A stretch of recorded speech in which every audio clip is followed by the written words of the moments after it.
Welcome to Combat Compas. Yes, it is Combat Compas. We are back into it. I'm Fernando Ramirez. That is Gilbert Manzano. Gilbert, a lot of fun stuff to get to. The Canelo versus Berlanga fight, UFC Noche or UFC 306, whatever you want to call it, at the Sphere, and then some WWE talk. Gilbert, how excited are you to talk combat sports? Something that we have both fallen in love with since we were kids. Yeah, for those who don't know who we are, or I guess, or follow us on Compas on the Beat, we tend to talk a lot of NFL and football, but we are very passionate about combat sports. We created this, I guess, branch from the Compas on the Beat network, Combat Compas, because we love all things combat sports. You could whoop me if you want. We like boxing, we like UFC, we like pro wrestling, WWE. But yeah, that was a great night of combat sports on September the 14th. And yeah, Fernando, I keep trying to call it Noche Buena UFC. I don't know if this Noche UFC is gonna stick for me, but we will discuss the event after we break All the Mexicans took L's. Yeah, we'll break down. I don't know if I caught this because obviously we were focused on. I'm not trying to talk UFC just yet, but we were focused on Canelo and Berlanga because we were there at T-Mobile Arena in Las Vegas. So we're kind of watching on our phones, checking in on the fight. But I saw something that he retired at 25. Is that no? He's only like he wants to retire in a couple years. Oh, okay. I was like, so okay. Yeah, he wants to retire. I was gonna say, man, like we just got to know you, Chiwiwis, but yeah, it's not Noche Buena UFC, whatever. And Fernando, before we actually get into the show, one big question I wanted to ask you because usually I'm the one that's a TikTok star delivering all the great content on TikTok, but now you're over here, actually you're even IG viral. You got a video that had like 4 million views on TikTok. You got a video of 5 million views on Instagram. How do you do it, man? How are you such a rock star when it comes to TikTok? Right. And I saw your followers went up pretty heavily too the other day. Yeah, on TikTok. I was at 1,400 or 500, and now I'm at 4,000. So that was was a pretty significant jump. So yeah, I had to ask him about Oscar Berlanga. Was the one that I talked all the week, and then like Oscar even said, "You're talking about me. You should be focused on Canelo." Like, I'm like, oh my god. So yeah, I asked him about. I didn't think he was gonna answer my question, but I saw the dude going the ba ba ba ba ba whatever, that shit, whatever it is. And so so I was like, oh, perfect. He's in a good mood. You could tell though his mood changed when I asked him about Oscar De La Hoya. Like he was kind of like, ¿Pa qué lo queremos aquí? And I just started laughing. But even that was like a funny, good response. I know. He's been on it, man. This his English has gotten like we both mentioned it on Saturday. There's been times where you're like, oh, he's not going to answer this in English, and boom, he answers it. And I'm like, wow. Actually, I don't think he said once, "Hey, what do you say?" Like usually he asks every now and then, "Hey, what was that?" Or can you translate? Well, I guess maybe sometimes he can't hear. Yeah, that too. But like this second phase of Canelo's career, like I think a lot of people are really liking it because whoever got in his ear and told him start speaking English and curse, supposedly, maybe. Well, De La Hoya took credit for it. One day, I hope we get big enough to where we could have a sit down with both of them and just be like, "Hey, what happened? Where did the divorce go wrong? Where did this marriage go wrong?" But yeah, I just decided to ask him. And by the way, I'm so happy. Well, I'm kind of proud of Canelo in one aspect. He's never uses the language barrier to, like, when he said that, oh, Berlanga hit like his son. He could have easily have come out and been like, oh no, like I didn't mean it like that or whatever. Canelo owns it. He's like, yeah, I said that, and so I am very. Even when I remember Caleb Platt called him an MFer, and he's like, "Oh, I thought he was talking about my mom." Oh yeah, that's the beginning. That's when he first started speaking English. So that great. That sold the fight. They were like rivals, and then he explained after, "Hey, that's just a phrase that people say in English." And he's like, "Oh, I got it." And then he's always like, I don't know if you saw the media tour or whatever. He got a bunch of interviews before the fight to sell the fight, and a lot of people ask him these questions. Hey, what are your favorite curse words? And he keeps saying "dumb B." That's his favorite word, and mother effer now that he knows. But yeah, this English Canelo, man, he's a heel, and I like it because he was kind of like this. It's kind of like that Roman Reigns effect, where like people brought him up to be a star and a baby face, and he kind of wasn't. People weren't feeling it, and then just naturally became a heel, and he's really authentic about it, and I kind of appreciate that. Yeah, no, I definitely do, and I think it's smart. I mean, now he's been on Corona commercials. He's been on other commercials where you're like, oh wow, and speaking in English, speaking English, so you're like, oh wow, okay, there you go, Canelo, like little by little, but yeah, no, I definitely was impressed with his media after. What So were you? sorry, one more. I got stuck on TikTok watching all these Canelo videos in English, and I don't know if you've seen this one, Fernando.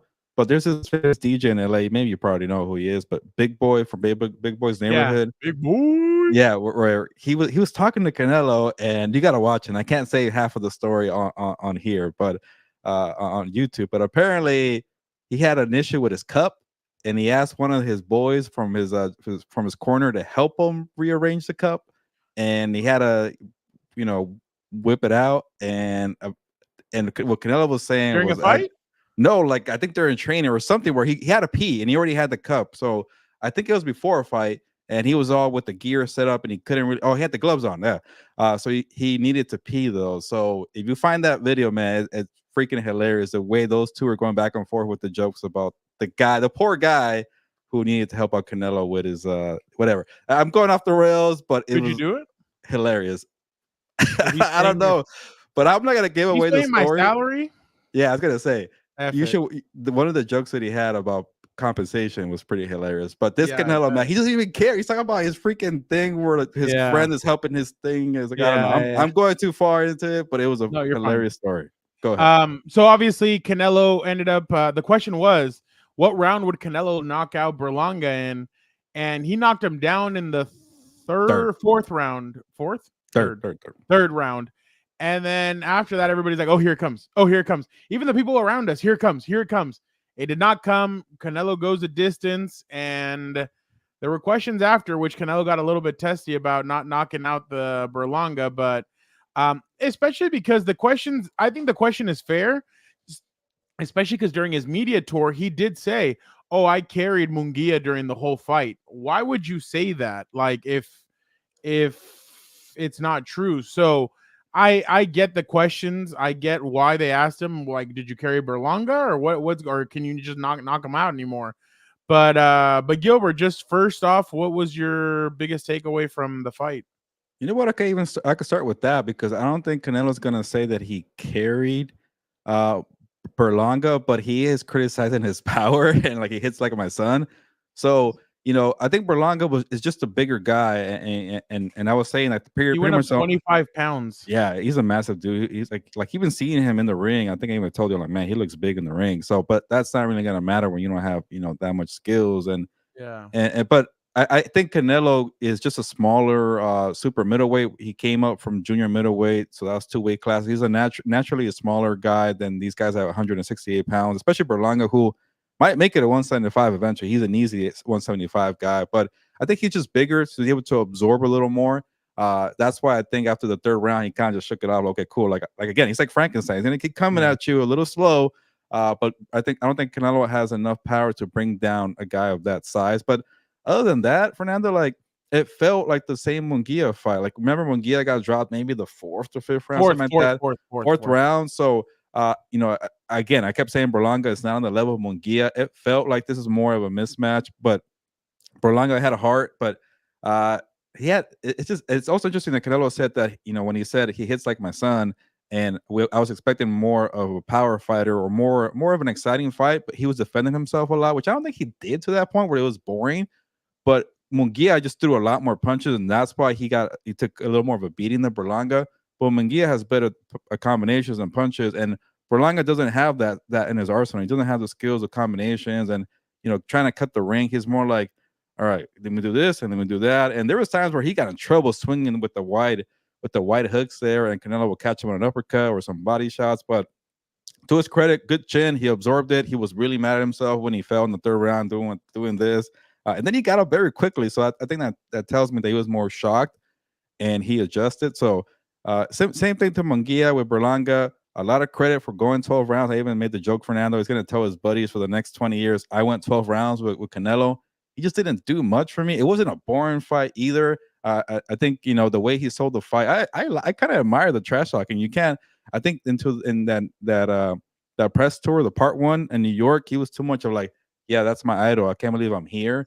And Right. LA, he just became F it. I don't care. Like, I'm gonna sell the fight and I'm gonna be a heel here. And I thought maybe Canelo appreciated that. That's why those guys hugged each other at the end. They knew it was a business. It's all trash talk. I know that the one question of like, what do you say? ¿Qué pasó con eso when se abrazaron? That felt like yeah. it's more like, yeah, like you guys were talking crap and then you're hugging. I know you have a problem with that, Fernando. I know you do. I don't really care in the fight game. You guys went at it for 12 rounds. You beat each other up. You handled it like men in the ring. After that, go have a beer. But other than that, there's not really much to say here. I think Canelo dominated the way he did. Maybe a knockout would have been nice now. But Canelo, this 1 year off that you kind of took off with Munguia and Berlanga, two guys were not on your level. Can you get guys on your level now? That's where I do criticize Canelo. But that was a fun event for me, Fernando. So I'm not going to be too critical. And it was more like a tune-up without the knockout. But 2025, please have some better opponents and guys who actually have a chance to beat you. Well, and Canelo told us that he probably won't be coming back till May. So that'll be something interesting to see. But yeah, no, I do have a problem with it. Like, I hate all this. You talk shit leading up to the fight and then you hug it out. Like, that to me is just, I hate that stuff. Like, I want Conor McGregor versus Khabib. I'm sorry. That's what I want. I want bad blood. You want a brawl after the fight? No, not a brawl, but I just want like crap talking after and all that. So I just, you want a trolley being thrown at the bus and then getting sued later? Something. Give me something like, and then especially after the cheap shot, I thought he would, not cheap shot, but like you have to keep your hands up. Yeah. But I thought like maybe, and then he even did the whole DX like twice. Like, yeah. Yeah, exactly. So, but obviously none of that happened. And then obviously the biggest conversation after is who's Canelo going to fight next.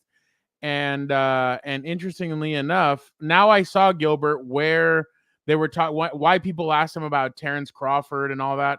Well, here's the video of Terrence Crawford live on his Instagram. I mean, Kendrick Lamar? Kendrick Lamar. I'm like, what? Tell him we going for Canelo next. Yes. Canelo, come on. You heard it from him. We are ready.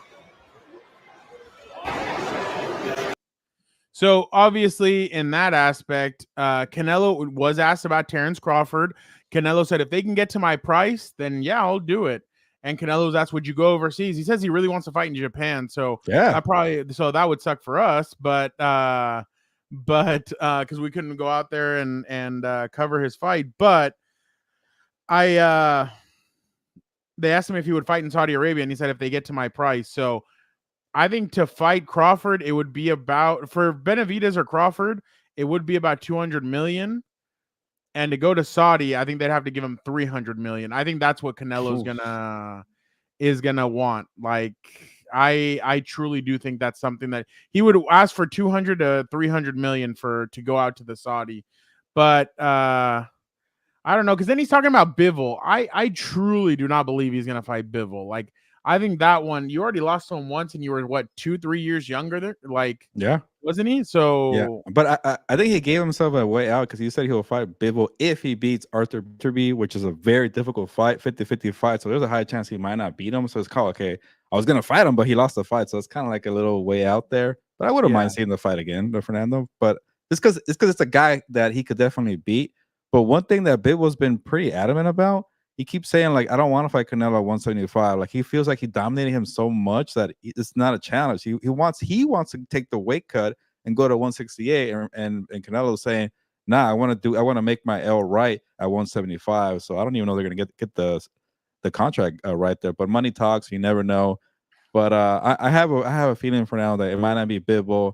It might not. Definitely won't be David Benavidez. I don't think it's gonna be Terrence Crawford. It might be some nobody guy and go fight or me, but he might go fight in London. And I think the name that almost happened this time around was Chris Eubank, and he is not a good fighter. He's not even, I think Berlanga is better. I'm glad that they gave Berlanga the fight, but Eubank is more of I don't know. He's a name in the UK, but he's really not a good fighter. And if you could, they would go do it in the UK for what? Yeah, because that guy doesn't sell. Nobody really. I'm not even sure that's his name. I'll Google it, but I think it is Chris Eubank. His dad was famous. His dad was pretty good, and he is a talker, and people in the UK know him. But in the States, nobody really knows the guy. He almost fought Triple G for a bit, and I think something happened with the negotiation. So he had a name floating around for a bit. And when it came to the sources and people were saying it's either him or Berlanga, I'm like, I thought it was kind of like a ploy to make Berlanga look better because that's how bad the fight is. But he could be an option in the UK. I don't want to butcher the guy's name, but he's like a mandatory for one of Canelo's belts. It's Christian Mabili. He's actually a decent fighter, but not a name at all.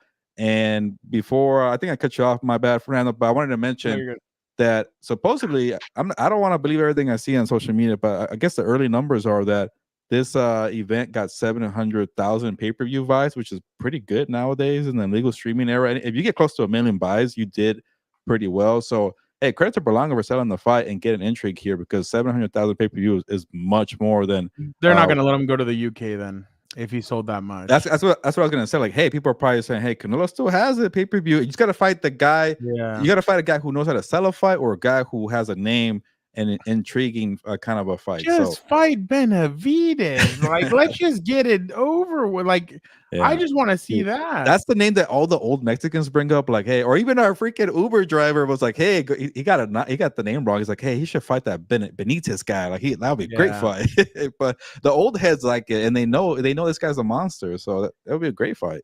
Yeah, no, just do it. I mean, if you're talking about Bivol, you might as well just fight Benavidez. Like, what are we doing? So, yeah, it's just dumb. Guys, don't forget, after the show, we will be jumping on and talking NFL talk. So make sure you guys are tuned in. Again, thank you guys so much for being here. I just don't get Canelo. I mean, I bet you somebody would offer him 150 to 200 million for there you go, for Viva Canelo. Thank you so much for being here. Boxing Magic Mexican side. Or Mexico side. So my question is just if somebody offered him 150 to fight Benavidez, do you think he does it? Yeah, like obviously you kind of have your price pretty high, and then you get there. That's way too high. Like it's not the Mayweather days, and it's a good fight, but it's not that big of a fight because I think people would tune in. Yeah, but Canelo's at the point now where people tune in because they want to see him lose a lot. Not everybody. But like I'm saying, half of the people want to see him win, half of the people want to see him lose. Man, I'm actually very surprised how beloved he is now. But obviously, there's still that audience in Mexico, the older generation that can't stand him from his first part of his career. But the Mexican Americans really like him, like the ones who understand the challenge of having to speak a different language, like the Pocho kids trying to speak Spanish, Canelo trying to speak English. I think they relate to each other. And for some reason, Canelo actually did do it, and these guys so some people. Don't. Hey, by the way, is it Camila Fernandez, the daughter of Alejandro Fernandez, who sung the national anthem? I don't know if you follow Fernando, but really? When we were talking, we were kind of like, it wasn't that great, right? So it was a big conversation on Mexican social media, and really? So apparently she botched one of the lines on the anthem. I thought so too. I thought she had. So I went on social media, and when they were doing the side by side on the pay-per-view, Canelo caught it when she messed up, and he did a face. He's like, so they kind of put more eyeballs on Camila Fernandez. But then, you know how he was doing that walkout from his press conference? Yeah. That one part with everybody talking, asking him questions. Somebody asked a question saying, hey, what do you want to say to Camila Fernandez after messing up the anthem? And he's like, hey, we're all humans here, man. Like, people get it wrong. I bet most of you guys here don't even know the first paragraph of the anthem. I'm like, oh, yeah, probably. So I didn't even know where she messed up until I went back and I looked it up. But you probably know half the words, but yes, to your point, Fernando, most of us don't even try. I think I'm okay. If you kind of rate me, I'll give me a 6 out of 10. But there's some people who would get like a 2 or 3.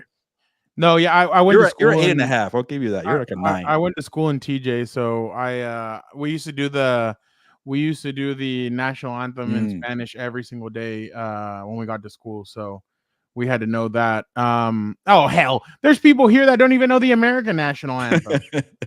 They should be taken out. If I hear, not taken out like oh yeah, to some dictatorship country. Yeah, exactly, America. And he does bring for sure not the Canelo days. Or not the Mayweather days, the Canelo days, and there's more money in the sport now. There's a lot more money because of all the sponsorship opportunities and all the different stuff that boxers can now do outside of boxing. I mean. George Foreman struck gold when he did the grill and everything, but now there's way more opportunities. Not just by the way, I'm surprised that his story is not talked about more in like everybody obviously mentions all the other greats, but that guy to Foreman? take 10 years off, yeah, and to come back into the sport and dominate it, I mean, that's pretty For impressive. the diehard fans definitely know the story. I was Oh, yeah. fascinated with the whole like him fighting Ali, and then like I remember even watching the Ali movie with Will Smith. I looked up everything that happened between his retirement to coming back, and I'm like, whoa, he came back at 43. Yeah. And then I saw the movie. It wasn't the best movie, but I'm a nerd for history and boxing like that. So I liked his movie. I enjoyed it. It's to learn about it, and people should know his story. So I'm with you with that. The one where he goes underneath the house and he puts the dog shit on his face, like Yeah, that was that's crazy. wild. Yeah. Or not dog. No, it wasn't dog. It was what? just like he pooped from like the house. So the dog couldn't smell him. Yeah. So that was crazy for sure. So just to like wrap this up, so who do you think he fights in May?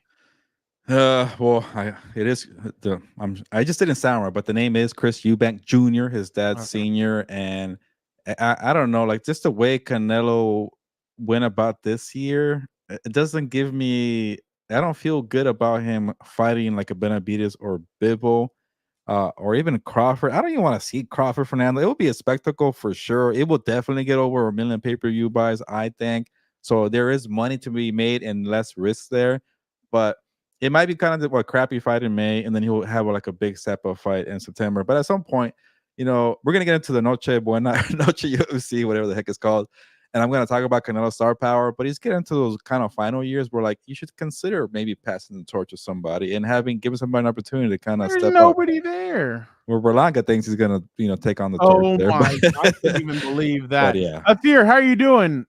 We appreciate it. We're gonna talk NFL at 7:05, 7:10. Dan and Dago will be here. Vic, the producer. I know you were looking for Vic on Sunday, Athir, but he will be there later at 7:00. So we will be making the jump over there in a bit. I'll hold out. I'll be the voice of reason. I think he fights one of those three.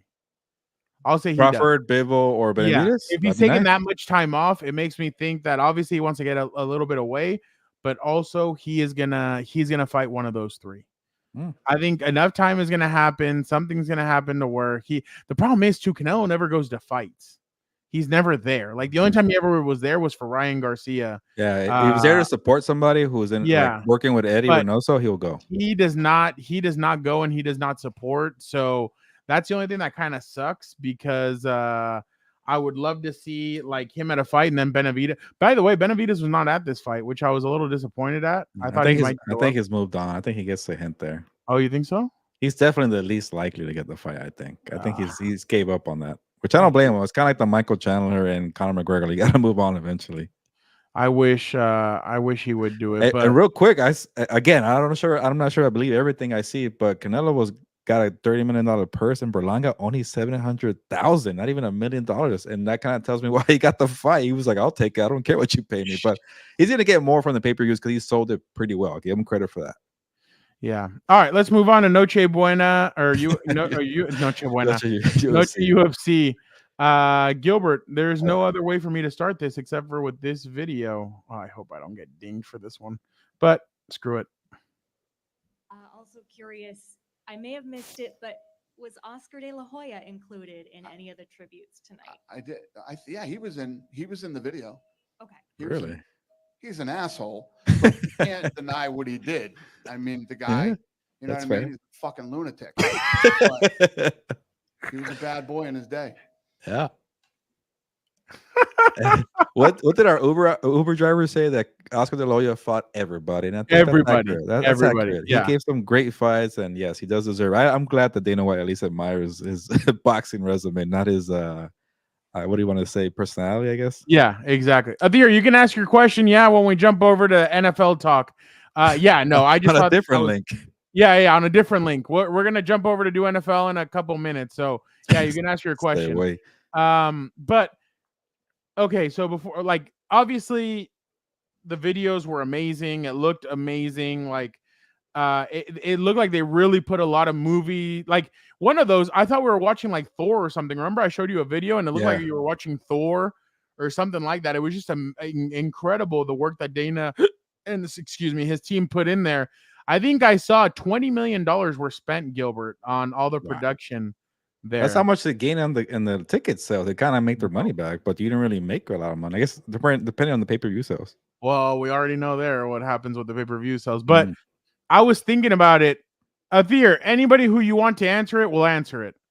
Yeah, this is your show, Athir. You let us know who you want to answer it. Boxing question, Athir, or UFC. You know what's funny? Yeah, if you guys have any questions, anybody else watching in here, if you guys have any questions about UFC, WWE, or boxing, we will answer them. Hello. Are we you alone? Imagine Roman Reigns walking out in the Sphere? Like, I think the Sphere's made for WWE. That's perfect. You're right. Yeah. Like, if Roman comes out and you just like, that's why I was saying, I honestly wish that it would have been either there or like Survivor Series there, or at the new Inglewood Stadium, the one by the Clippers. Intuit Dome. Intuit. It sounds like Doug Dimmadome from Fairly Odd Parents, home of the Intuit. You're not gonna know, but I don't know. It was just funny to see. So Gilbert, before we get into all the action that happened, I have to show you this. I've been holding on to this, and I need to show you this. So obviously, a lot of people were like, "Where's a certain person at? Why is he not here at the Canelo fight?" Well, he was right across the street hanging out with John Jones. Hey. I'm blessed. He knows the song. I don't care. I'm still going to try to hit with the left hook. It's probably not going to work, but I'm going to try and shit. We blessed. I'm blessed. Hold on. It gets even better. Hold on. Here we go. Gilbert, you're about to laugh. Here we go. Oh, John Jones? Wow. John Jones is running loose and wild here tonight in Las Vegas. So let's hope Hunter, you babysitting him tonight? Oh, Ryan Garcia. Who is? Oh, they're out tonight. Oh, no. He knows. Bro. Yeah, I was thinking the jokes probably write themselves with those two guys. Listen, John promised me tonight that he's going to be good while he's in Las Vegas. So I was just thinking, like, why he doesn't attend more fights. He never really see him, and I guess in the section for like the UFC athletes. But I get it now. He doesn't want to go to Vegas for reasons, dude. But like, he looked terrified. Dana White. Yeah, because when he heard, especially those two guys together. Yeah. That's like a walking psychiatrist's dream to have those two guys like sitting down and everything. Like, that was they're committed to John Jones. They announced that fight in New York. They need him to hell on an event. That's very important for him. Yeah, no. By the way, let me ask you, because this idiot, and you know who I'm talking about, that's related to me. He thinks that John Jones is scared of Aspinall. It was supposed to retire after CPAC. Well, so that's the other thing I was going to show you, that I guess he was asked about it, and hold on, I have the video right here, but I mean, well, here it goes. Retirement fight in November? Or no, you got more. It's gonna be the last time. It's gonna be the last time? Hey, you're a legend. Hey, thank you. It was an honor. More than likely. I don't believe it. Yeah. Oh, by the way, you know who was there at UFC? Hey, Dirty Dom. Did you hear Dirty Dom? Nice, Ray. Did you hear Dirty Dom being mentioned on the Monday Night Football broadcast? No, what did they say? So yeah, obviously Jason Kelsey was over that damn broadcast. Oh, yeah, I did. I did. He talked about his I guess his little feud or scuffle with Dirty Dom, and Troy Aikman's like, and a character named Dirty Dom, is that really his name that you got into it when you're in WWE? And Jason's like, yep, that's his name, Dirty Dom. So dude, what's up with this guy? He has like a sleep apnea mask on. No, I'm serious. That's what mine used to look like. Oh yeah. Yeah. But I thought it was cool that they kept K-Face and they sat they didn't sit anywhere near each other. Good. That was keep it going. I like this. I like it. And I'm sorry, we're gonna get into John Jones over. I don't care if I sound like Dana White. I don't want John Jones to retire. I need one fight with Aspinall. Yeah, I need one. I feel like he could beat Aspinall. If he really settled down for 3 months and just gave it his all, I feel like he could destroy Aspinall. and I think it's kind of good that he's fighting Stipe. I don't want to, be disrespectful to Stipe Miocic, but it's like it's kind of like a tuna fight for him.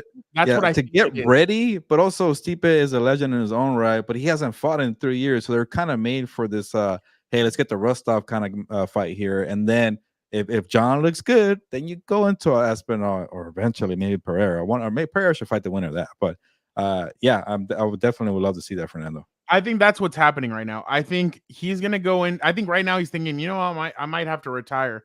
He goes into it. If he beats the crap out of Stipe, he's like, you know what? Hell no, I could go one more fight with this. And I think he might retire if he fights Aspinall and he beats him. I think he'd lay down the belt and be like, "This was it. That'd be the perfect way to go out. There's no other thing you guys can say about me." And then Dana White goes home happy because right. John Jones goes off on top and as the number one. Greatest. I don't think he needs to fight. I don't think he needs to fight. What's his name? Alex Pereira. Yeah. Pereira. Oh wow, Athir sent a boxing question. My bad. I'm sorry, Athir. Mike Tyson biting ears. How come he didn't get banned for life? Oh, there you go.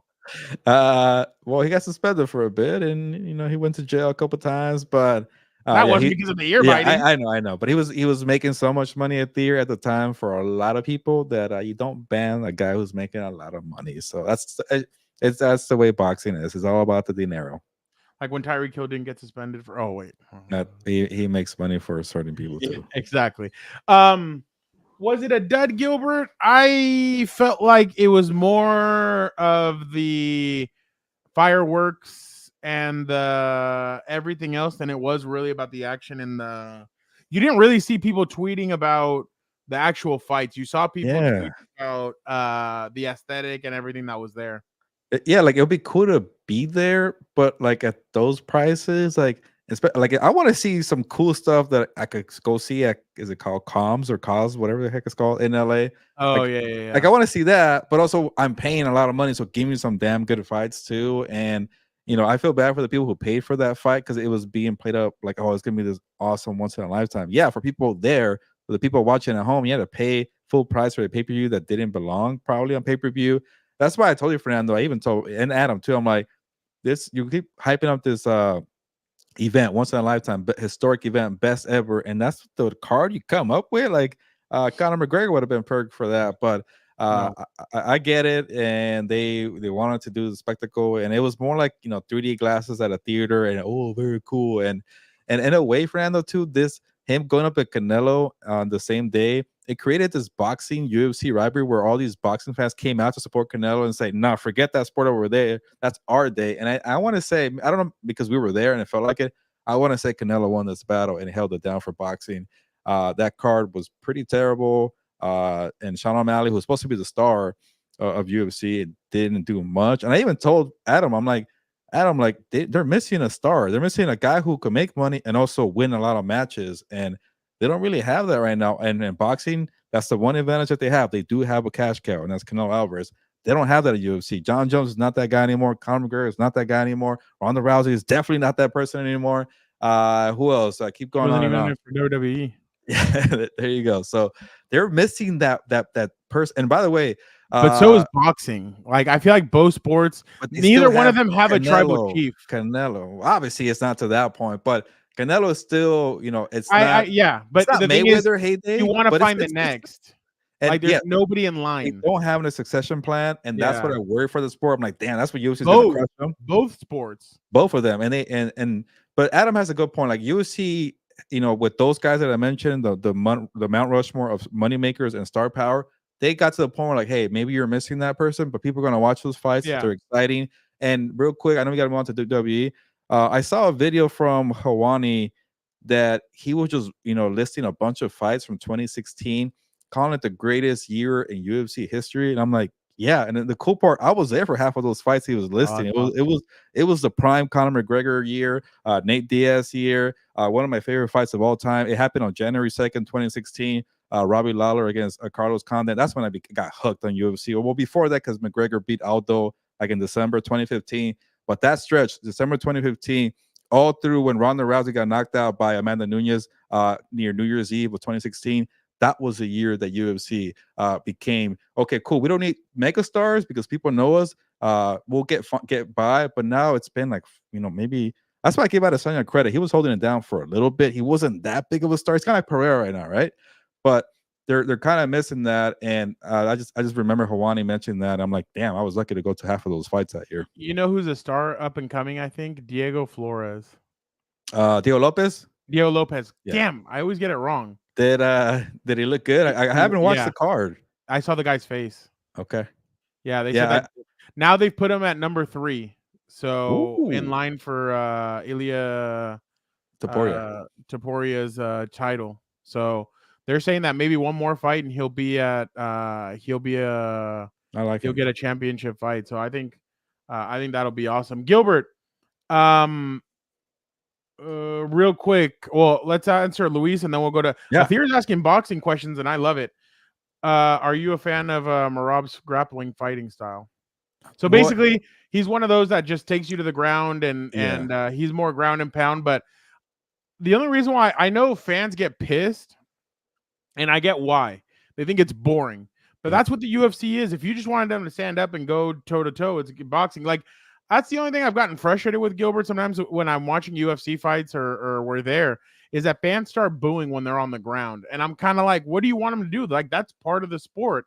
So I don't mind it. It's just what these guys like to do. When I say these guys, like that style, the Khabib, like these guys, they want to tire you out, and they tire you out on the ground by putting their big ass bodies on top of you and making you have to fight through it. So I think it's a great strategy. The thing is that, yes, these fighters are boring. So people are going to think it's boring, but it's a great strategy. I mean, these guys fight bears out in Russia and stuff. So obviously they're built different, but yeah, it is boring, but it's great strategy. I mean, when you put your whole body and mass on another, well, no Diddy, but like, by the way, Jesus. But he's going to sing like a canary. But I think I have no problem with it, honestly. Yeah, same here. I learned to appreciate it. It's a fair type of style to win a fight. It's called mixed martial arts for a reason, because it's two of the best fighters going at it and find a way to come out of that cage victorious. It could be jiu-jitsu, wrestling, it could be striking, whatever, kickboxing. And that's something that it took me a while to appreciate UFC. Like I was talking about 2016, that's when I really got hooked on it. Obviously, there was a lot of big striking and early knockouts, but then you start thinking like, well, these guys don't throw combinations like boxers. Why am I trying to compare to boxing so much and just appreciate the sport for what it is? And once I got past that, I'm like, yeah, I'm okay with it. Khabib was awesome to watch when he was mauling people, like you mentioned, Fernando. So when Merab understands that O'Malley is one-dimensional and he's a striker, hell yeah, take him to the ground. Exactly what's name did Khabib did to Conor. Yeah, that's the bad part about these strikers. They can knock you out in 13 seconds, like they did Aldo. 13, like Conor McGregor did. But you have weaknesses too, and that's the beauty of mixed martial arts. Is like if you have more in the toolbox, you're gonna be okay. John Jones. Gilbert. Athir asked, Gilbert, give me your top 5 boxers. Ali's number 1 for sure, but give me your list. I'm never good with this because there's just so many people that I enjoy. Weight classes. And weight classes. Yeah, that's the biggest part. Okay, give us your 5 entertaining boxers of all time. Tyson has to be like top 5. Yeah, but it's also like I'm such a historian that I know the history, but I wasn't alive to see it. Yeah. So yeah, like Mike Tyson would be like, I bet you if I was a young 20-year-old in the Tyson era, no, but I would have loved it. I hear all the old school people talking about that Punch-Out game that Mike Tyson was in. He was a rock star. I want to interview him one day. I want to get a Mike Tyson shirt. He's awesome like that. But he will be one. Obviously, Ali will be another one. Chavez Sr., obviously, because I'm Mexican. De La Hoya, because he was the first one that kind of got me into boxing, just hearing the chatter from people who were watching De La Hoya versus Chavez Sr. He's another one. Well, obviously my favorite fight is Diego Corrales and Luis Castillo, so I can't really put them from terms of being individual, but that is the best fight. I'm really more into fights. Mickey Ward or Arturo Gatti. Obviously, you got Morales and Barrera, Marquez and Pacquiao. So I'm giving a bunch of names, but Pacquiao's another one too. Even Mayweather, I came to appreciate his style. That's perfect question for the grappling. Very defensive fighter, but a lot of people can't do what Mayweather did when it came to being that defensive and technician. So it's difficult. One day I'll sit down at the end and do it, but I just gave you like 20 names right there. Yeah, I know, for real. All right, Gilbert, let's move on to WWE. Gilbert, your tribal chief returned on Friday. It was a steel cage match between Cody Rhodes and Solo Sikoa. And after Cody beat Solo, I was about to say the Judgment Day, the bloodline started beating up.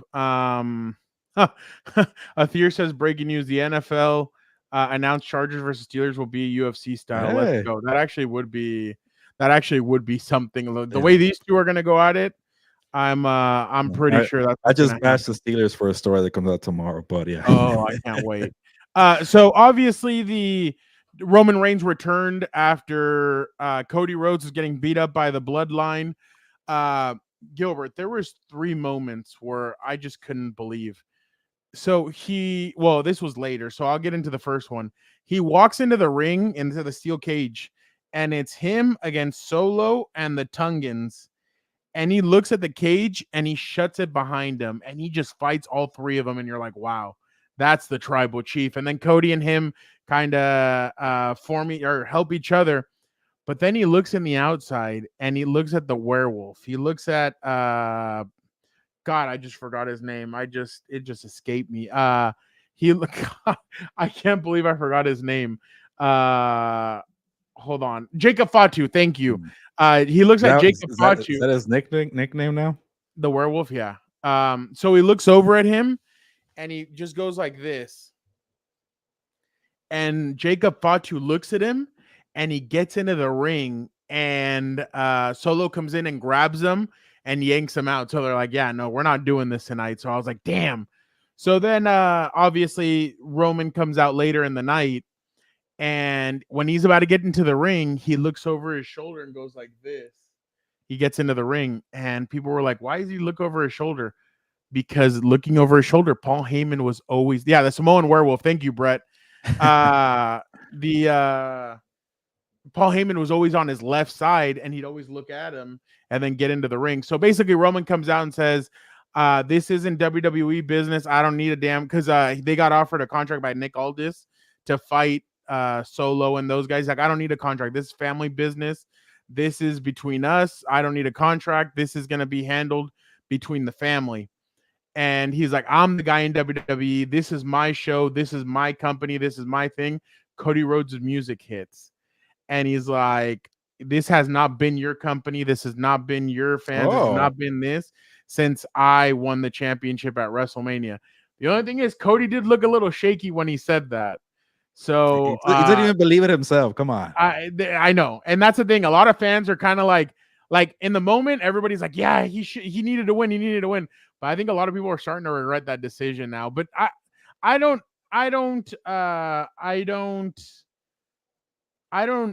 disagree with the decision. I agree with what the decision was made, because Gilbert, I'm going to be honest with you. Wrestlers become great and legends and eternal when you can do it without a championship. Roman had the championship for years. Now let's see what he does without a championship. He doesn't need a championship. He's at the point now where he doesn't need that championship. That championship doesn't define him. So now let's see what he can do without it. So I don't think he needs to chase it. I think ultimately we are going to get a Cody Rhodes and Roman Reigns rematch, but I don't think it's going to happen anytime soon. I think Roman has enough to do with his family, but just a back and forth. And so then what ended up happening is Solo came back, and people, let's give Solo credit. Solo goes, so what? Y'all two now friends? And he's like, and so he starts talking crap outside the ring. He's like, he don't even like you. Neither one of you like each other. And I just started laughing. I'm like, okay, Solo's taking it up a notch. I'm like, all right, that's pretty cool. So Roman signed the contract to face Jacob Fatu and Solo Sikoa at Bad Blood in Atlanta, Georgia. But then Cody grabs the contract and he signs it too. So now it's going to be a tag team match. Roman Reigns and Cody Rhodes versus Solo Sikoa and Jacob Fatu. Wow. So what's interesting to me is what's going to happen now. Randy Orton and Kevin Owens have been behind Cody Rhodes, fighting the bloodline with him, but now he's joining up with Roman Reigns. What's that going to do to their relationship? Why is he all of a sudden teaming up with Roman? Roman wasn't happy that he tag teamed with him. So this is going to be really interesting moving forward to see how all this happens. But it was so funny. Nick Aldis had the contract in his hand and he had a microphone. Roman sticks out his hand like that. Nick Aldis looks at him and he gives him the contract. He's like, sticks it out again, and then he gives him the microphone.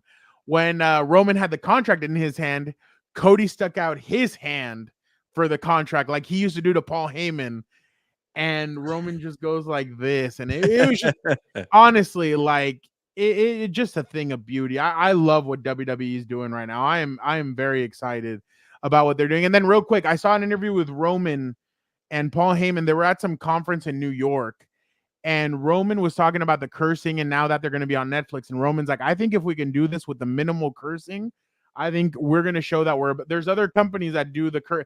And I'm like, I know who he's talking about. He basically said, if we do it with minimal cursing, we show that we can do it and we don't have to depend on that. AEW throws out F-bombs. They do all kinds of different things. So I think they want to continue kind of doing it. But yeah, here and there they can throw something out, but I don't think it's going to be as Dan and Dago-ish as people wanted to believe. You can't relive the glory days of the Attitude Era and try to bring it back. You leave it alone. It's classic. Just kind of do it authentic. In this era, it's fine. I think they've challenged themselves to do like John. That's why I give John Cena so much credit. Yeah. He challenged himself to do this without having to use the curse words. And I think that's incredible. So I give John Cena in this generation a lot more credit than what other people do. But go ahead. Sorry.